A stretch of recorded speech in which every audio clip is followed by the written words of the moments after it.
Sebanyak 250 knalpot brong hasil sitaan dimusnahkan Satlantas Polres Boyolali Rabu 27 Januari 2021. Knalpot modifikasi yang mengeluarkan suara bising itu dimusnahkan dengan cara digergaji.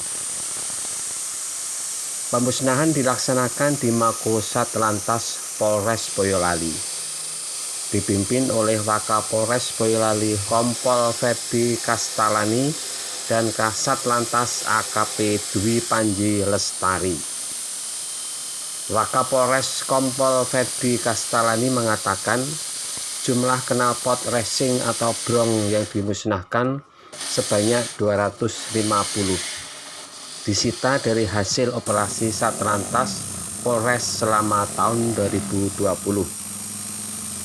Satu persatu knalpot bersuara keras itu dipotong menggunakan gergaji gerinda.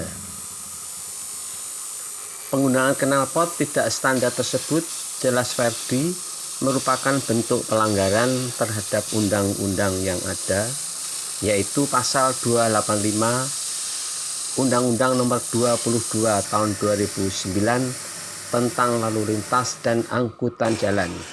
Ancaman pidananya dengan denda Rp250.000. Satlantas Polres Boyolali melaksanakan pemusnahan barang bukti terkait dengan penggunaan knalpot racing ataupun knalpot brong yang biasa kita kenal. Ya, untuk penggunaan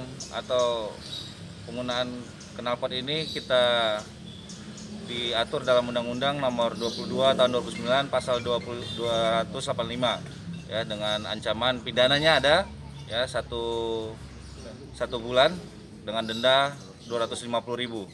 Ya, hari ini kita laksanakan pemusnahan dari hasil operasi kepolisian khususnya Satlantas dari tahun 2020, dari bulan Januari sampai bulan Desember.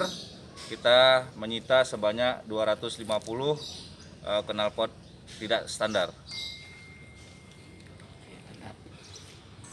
Ya, pesan kepada masyarakat, kita sama-sama patuhi peraturan lalu lintas sehingga kita bisa menghindari pelanggaran, yang mana pelanggaran ini awal mula terjadinya kecelakaan.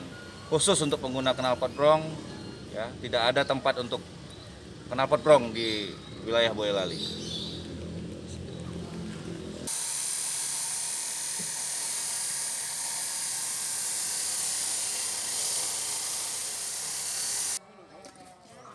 Pihaknya mengimbau kepada masyarakat untuk mematuhi peraturan lalu lintas sehingga semua aman sampai tujuan. Dari Boyolali, Aji Jarmaji, Jateng Post TV melaporkan.